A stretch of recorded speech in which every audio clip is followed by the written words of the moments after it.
And then the breakout room 1 will be the first in 60 seconds. So that group was with Esther, Hillary, Jennifer, Linda, and Susan, who will report out for group 1.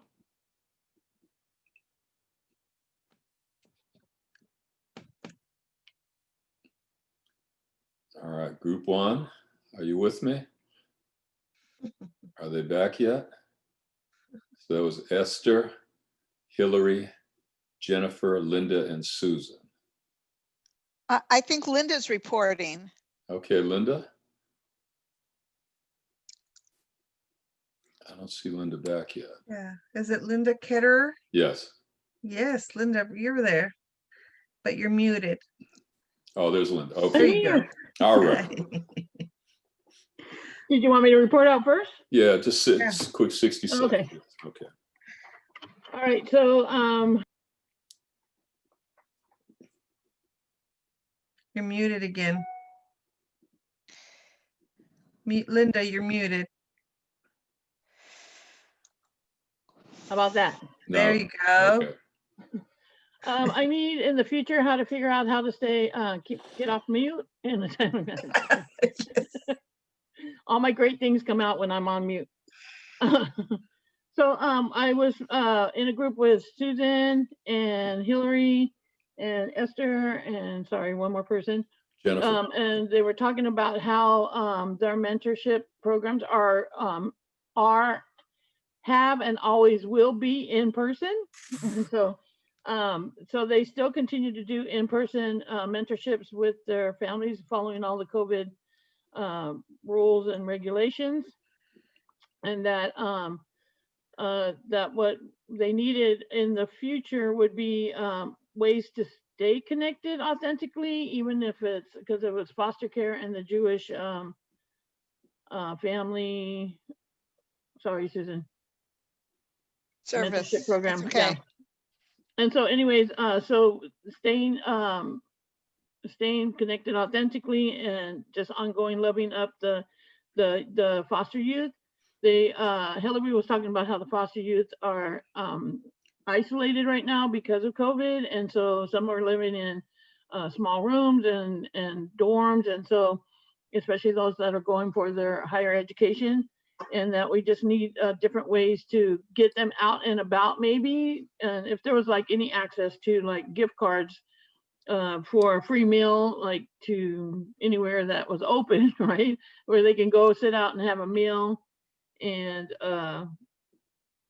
then we run into the problems of parents that don't want their children exposed to the mentor because either they're living with somebody elderly in the household or just don't want to be accessible to the virus if there was something like that. So so we're just looking for anything that makes us feel whatever the word normal is in nowadays. Right on. Thank and you. For myself, I would just say that sometimes it's difficult when you're in certain situations to even ask for help or even agree to get help. And so just having those tools in our tool belt to leave, oh, by the way, I heard about this, church down the street that gives out produce on Tuesdays, right? And I just wanted to leave it with you. Maybe your neighbor could use it, and not saying you need it at all, right? Not putting that you need this charity or anything like that, but just having those in our tool belt to, set down. I remember one time a social worker used to come to our house and put just on the refrigerator. She would leave a flyer about something that was happening, and never insinuating that I needed, that help, but knowing with her heart that she did. And so Okay. I think that those are the report out that we need. So if we have that list, I put in the chat box, it's a great website that was created due to COVID. It's called findhelp.org, and you search by zip code, and you can find all the resources that you need within your zip code, and it was created due to COVID. And so those are the things that we need in our tool belts in order to Thank you. Great comments. Great comments. Now, room 2, Jerry, Lizzie, and Priscilla. All right, so 9 minutes felt like 9 seconds, but we had training. So we discussed training for a bit. Some of the highlights were maybe training in cultural sensitivity, racial equity, and justice. So really understanding the mentees and their culture, Jerry focused on that.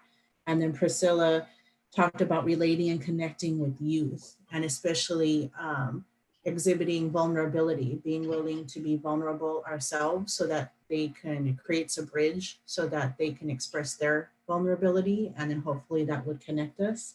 As far as resources, we really didn't have too much time to go over that, but there are some resources that I took advantage of myself this last year. So the National Conflict Resolution Center has some great workshops. Nonprofit Solutions, which is located here in San Diego, has fantastic workshops. They have a 7-week inclusion, diversity, equity, and accessibility certification program. Rise San Diego, in partnership with USD, they had a free Fortify the Racial Equity series. It was a 6-week program that was free. And then Brandman University has 1-hour sessions for free on microaggression, on different topics such as that. So that might be something to look into. And I'll list all of these in the chat too, in case you want to. Thank you, Lizzie, Jerry, and Priscilla. Room 3 is Dana, Edith, Jane, Kim, and Maria. Hi. So we talked just in general about how we can support youth and community engagement. There were a couple of people in our group that didn't have mentoring programs but wanted to connect with mentoring programs. There were 2 other people who were just fairly new to their mentoring programs or were just starting a mentoring program. So they were looking for resources around any kind of training and networking. We also were really excited to have Maria in our group, who works with Aetna CVS and is looking for ways to partner her volunteer program where they reimburse employees for volunteering for nonprofits with different nonprofits. So I thought that was super exciting, and want to talk more with Maria about that. She also was saying that they might have they're kind of out some ads and things like that for mentors and mentees. So she has all kinds of resources that she wanted to share. So basically, we were kind of just talking about the different kinds of trainings we might want and networking and sharing resources and basically trying to support each other around youth community engagement. Dana, thank you so much. And also thank you for your leadership as a part of the leadership team for the San Diego Mentorship Network. Next up is room 4, Bridget, Mara, Monica, Norman, and Rochelle. Hello, everyone. So we had a great discussion, and we talked quite a bit about, Myra was in our group, and she is working as a mentor and somebody with lived experience, and talked a little bit about how powerful that is and how great of a connection she's able to build with people that she works with. And we also talked about like supporting families through the pandemic in terms of resources and trying to help them access resources and really trying to connect them with technology, because that's been a huge barrier, I think, for a lot of programs and a lot of different agencies, is just trying to connect with the families, because not all of them have access to emails, and they're not all comfortable with the technology. In addition to that, we talked a bit about training and about having to adapt everything to virtual, and trying to come online after this everything that is occurring right now, and trying to keep those trainings both like effective and interactive, and finding resources to make everything more authentic, to have a stronger connection with everybody on the other side of the screen. Great summary, great group. And now for our final room, Faye, Fred, Kimberly, and Lorna. Yes, thank you. So we had a great discussion. Faye actually works with a lot of adults and families, and she really wants to promote, well, the group had consensus. Well, number one, the frequency was either monthly or quarterly that we would recommend the larger San Diego Mentorship Network to meet, and alternating, or maybe every other month, but alternating trainings with just a general meeting that would allow for networking, information sharing, and just resource sharing, right? And so we would have opportunities for both.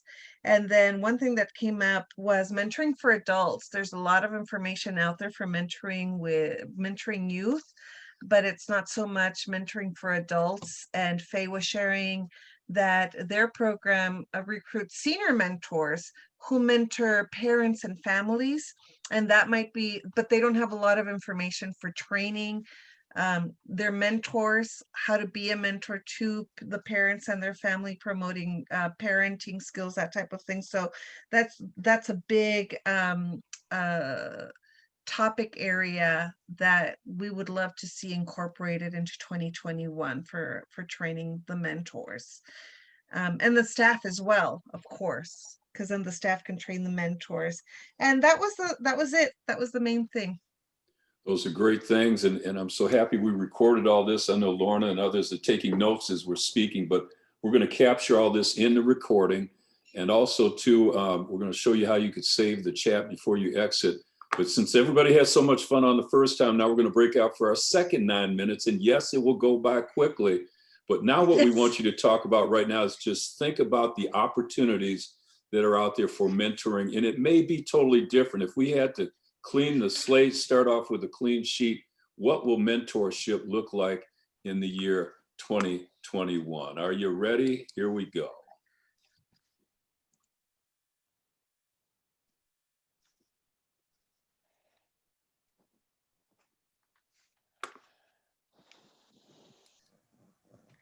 Well, I know there's National Mentoring Month. So maybe having like a weekly event that month. And maybe do a poll to see what this group, the participants would like, come up with like different topics or categories, and then provide a poll. So that way you can narrow down each of those weeks what you're going to focus on, and maybe end with the finale with kind of like a fun, make sure to include something fun, social, that connects people. So it's not all just work. What we learned from 2020, moving into more virtual, training or mentorship, or even using social media. I believe one thing that we are missing in our communication or consultation with our mentees is not using social media and focusing mostly, on face-to-face, one-on-one mentoring rather than mentorship through group, social media. It's like kind of support group using, group mentorship rather than individual mentorship, using more social media.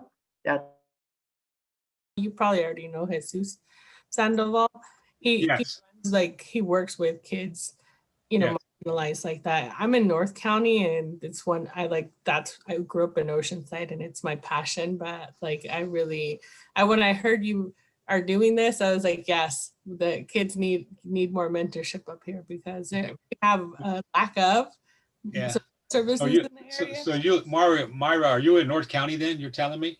Yeah, I'm in North County. So maybe we probably need to connect to Absolutely. Okay. I put my contact on the chat. You can just grab it and okay. Yeah. I have to find it because I missed about a half hour or whatever. So okay, Yeah. but I will look it and up. Linda Ketter is working with the community rep right now, and they can give you like a model of what they were doing in Escondido and what they're doing throughout San Diego. Yeah, I've actually been to a couple of his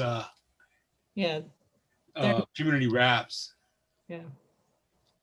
Well, thank you for sharing. I think we're not actually going to change too much. We were talking in the other group about, so I work with foster youth pursuing higher education, and they need the face-to-face. And then there was another participant in our group who does the Jewish Big Pals, and they also say they're continuing face-to-face. We talk about virtual as like an add-on, and trying to support coming up with ideas for ways they can spend time together when so many things are closed. So I think for 2021, actually, it's not vastly different, but more like we just need to support them during this unusual time. And then actually one thing that it will be different in 2021, if we continue to stay online, is our mentors are suddenly asked with helping with tutoring and helping to like get them on Zoom and get them in their meetings. Myra's nodding, and like helping with logistics. So they're getting asked to do a lot of concrete things that they weren't asked to do before, because the students and the youth were on campus and could go to tutoring centers or ask friends. So I think for 2021, I need to help the mentors also balance between mentoring versus like concrete assistance that they really should be referring their youth to experts for. Our youth that, you know, they need to be wearing masks and, you know, just the whole gambit of just taking precautions. You know, I personally am a little nervous about the fact that I know things are getting significantly worse, apparently at this time. And then you have flu season on top of it. And, you know, and a lot of our, not all, but a lot of our mentors are older people. And then we have a lot of younger people that are, you know, like college students and things. And then you hear of all the, you know, the kind of goings on with the colleges and the clusters of COVID outbreaks. So, you know, I take in consideration the lifestyle of your mentors, and some of the younger mentors may not feel a danger. Right. And then, like I said, with the foster parents, we very much have to take into account what they're comfortable with, you know, because they are the primary caregivers for these youth and children.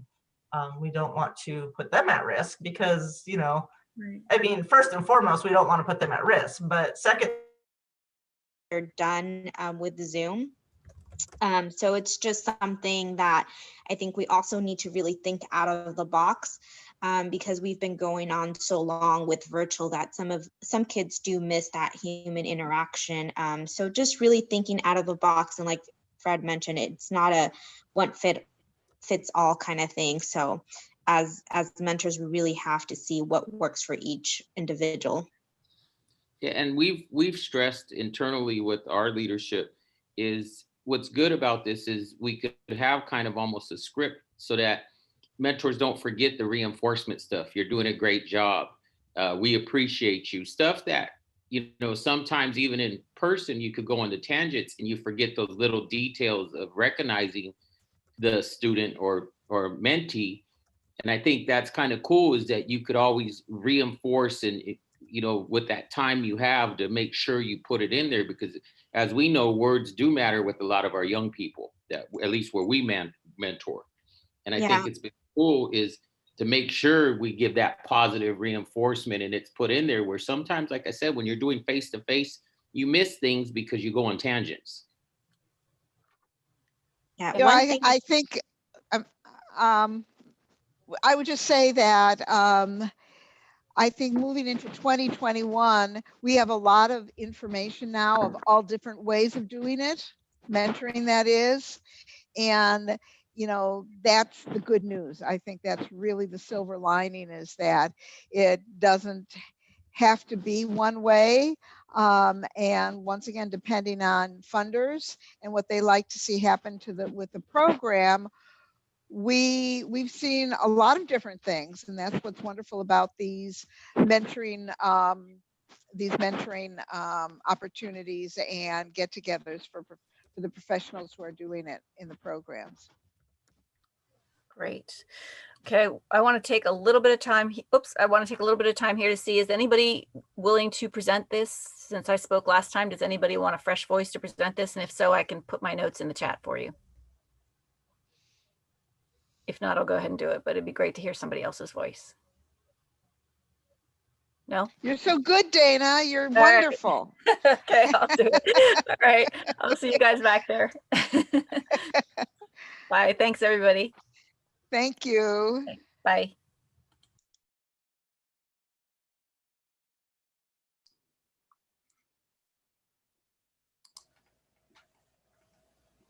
Yes, we are back. Okay, so that would be Jane, Jennifer, Lizzie, Lorna, and Monica reporting out right now. Lorna, I think you are reporting on our behalf since you took the notes. So we had an exciting dialogue. We want to, let's see, take advantage of National Mentoring Month to really recognize, start the year off with a bang and create that excitement and opportunity for our mentors and our programs to recognize mentors. So one suggestion was during National Mentoring Month, perhaps schedule weekly recognition activities leading up to a larger recognition that's going to create that momentum and excitement for the rest of the year. Make them not necessarily all work like learning, but make them fun and interactive. And Girl Scouts has opportunities that can support some activities that mentees and mentors can be participating in. What we want to do is support organizations to support their mentors. Let's see, looking at mentor-mentee recognitions and really acknowledging the mentors' contributions in just for being there, number one, and in the development of their mentees. And then not to forget peer-to-peer mentor support, so mentors helping other mentors. And then maybe holding a quarterly or annual mentor support, mentor recognition. And then, of course, not forgetting about focus on self-care, because we need to care for ourselves so that we continue to care for others. Great report, Lorna. And it looks like you got something on the tip of your tongue. Did you have one more thing to add? Yes. Okay. I just wanted to share that I did post the link to nominate mentors in the chat through the Golden Bear Awards that's hosted by the California Mentoring Partnership. So if anybody wants to recognize, click on the link and you'll be able to nominate. And then Lizzie shared a link to mentoring.org National Mentoring Month campaign information. Fantastic. I know that chat's going to be filled with a lot of resources. And before we go into room 2, I want to remind everybody, before you leave, be sure you go into the chat. Next to that word file in the bottom right-hand corner are 3 little dots. If you click the 3 dots, you can save the chat. So you'll have everything that's in there into perpetuity. Room 2, Esther, Faye, Kimberly, and Maria.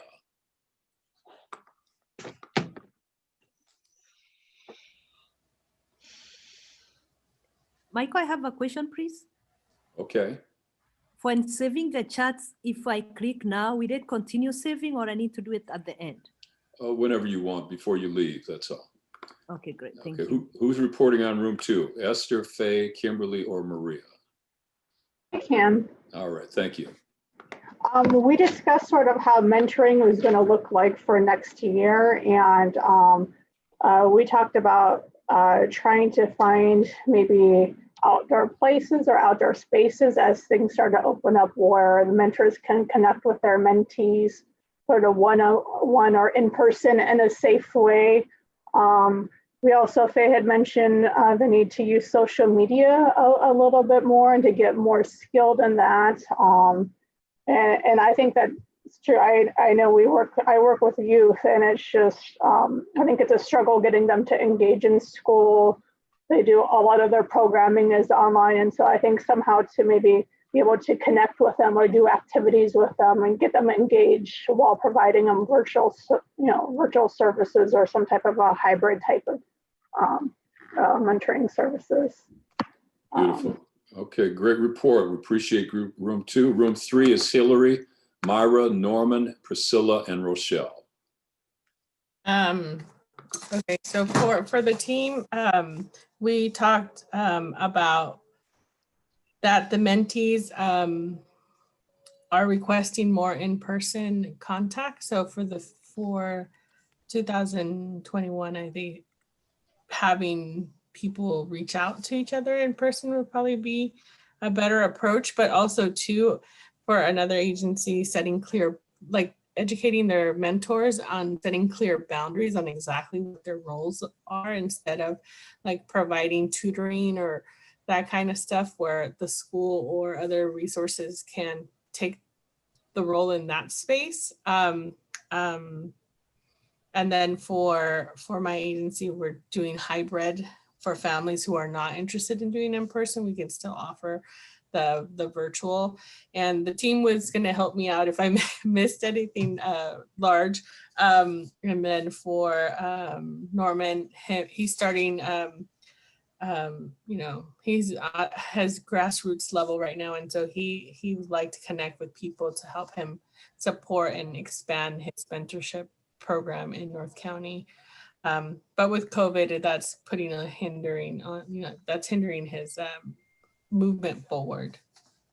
Great interaction, great room. We appreciate it. Next up is room 4 with Bridget, Edith, Jerry, Kim, and Linda. But before they report out, we need to have a drum roll, because right now, Bridget Lambert is the 100th person to like the San Diego Mentorship Network Facebook page. If you haven't done it already, go on Facebook right now and like the San Diego Mentorship Network page. Bridget, congratulations on that. Who's reporting for room 4? I am. Thank you, Michael. Okay.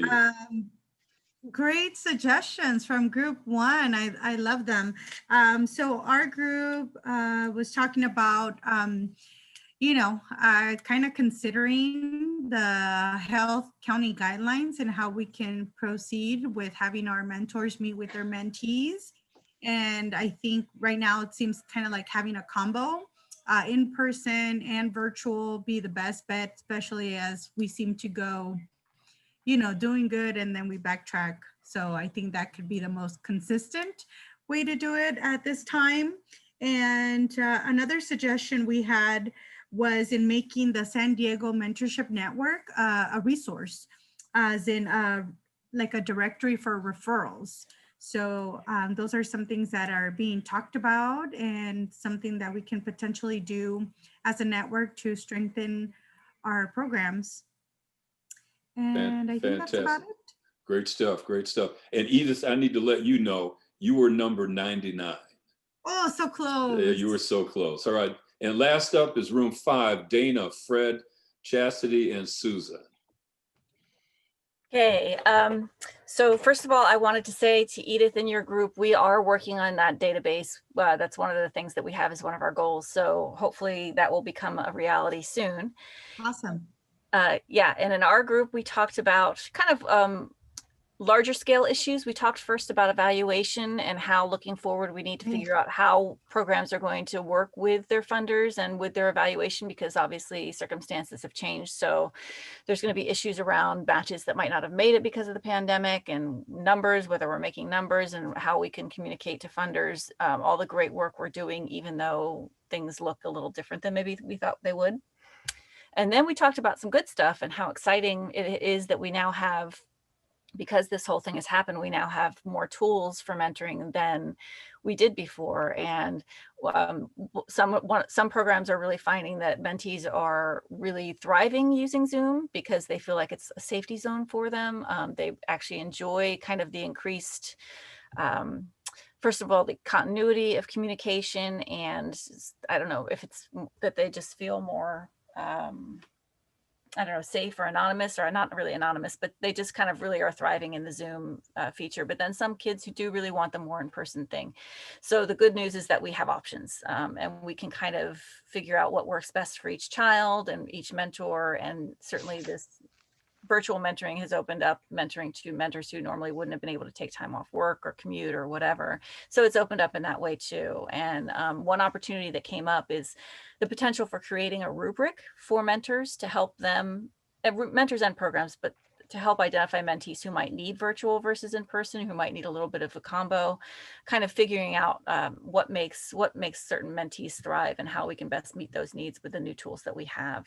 We also talked about maybe including a script for mentors to kind of remind them to be encouraging, to create those supportive messages, because sometimes they can get sidetracked, both virtually and in person, but kind of creating a script for mentors so that they can remember to include those messages. Did I miss anything? Nope. That was fantastic for all. I appreciate everything. Lorna, it's on you now. Great. So next steps, and I know we're running out of time, so I'm going to make this quick. Next steps, we will be creating a calendar for 2021, and we'll share it with the network. And again, if you're not already on our distribution list, please type in your email address in the distribution list. Thank you. I see Susan's. Thank you, Dana, for a great reporting out. That was everybody. Thank you so much. We have such great ideas, and we're looking forward to an exciting and ever increasing, engaging 2021. We do want to encourage you to sign up and join one of our subcommittees. We have 3. We have an education subcommittee, an outreach subcommittee, and a web and database development subcommittee. So if you are interested in joining any one of the subcommittees, please email us and we will make sure that we include you in that, and again, send a schedule for meetings and all that in the coming year. And I will put actually my email address in the chat box so that we can make sure you're added and included in our database. So with that said, thank you so much everyone for your participation, for your attendance. If you do have anything else that you'd like to see included in our notes, or you'd like to see just included as part of 2021, please email us and we will make sure we incorporate it into our 2021 plan. Any final words, comments from anybody in the training, or from anyone from the leadership team? Can I just ask that when you send out the notes that you include the chat as well, because I got kicked out and I lost all my chat, but I text a friend and asked her if she would send it to me, but just so that we have access to it in case we got kicked out for whatever reason. Okay, and if when you come back, I think it still includes the chat, but we'll save it. No, Yes. you go in your chat and it's all empty. All right, so those that are on the room, if you go to chat right now, bottom right-hand corner, file, the 3 dots, hit the 3 dots, hit save chat, and you've got it. And then we will do that, Linda, too. We'll send that out, the transcript of this, so that you can all get that. Mm-hmm. And those of you that registered to come into the room, we have your information as well. So we'll compile everything that's in the chat along with that registration information. And yes, the Facebook page, just go to Facebook, San Diego Mentorship Network.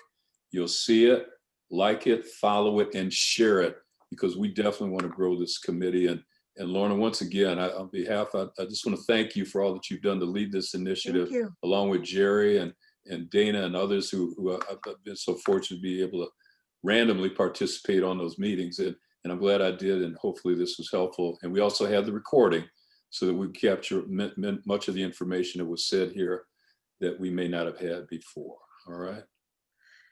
Thank you. Excuse me. Thank you, Michael. And thank you for the team, even though, you know, I'm the mouth. We have a great team that are that form part of the leadership team that really guide and support this movement that we are all working on. So thank you to everybody else as well. And then of course, everybody that's here today. Without you guys, we wouldn't have a network, right? So thank you so much for all that you do to not just support our youth, but our families and the mentors that we're working with. So, and then Michael did put the link to the Facebook page in the chat. So without, let's see, I only took you guys 3 minutes over. So thank you so much for your attendance and participation. We really appreciate that. And we look forward to seeing you in 2021. And I will, Jane. Okay, thank you, everyone. Right. Have a great rest of your day. Bye now. Bye. Bye, everyone. Bye, everybody. Bye. Great meeting. Bye.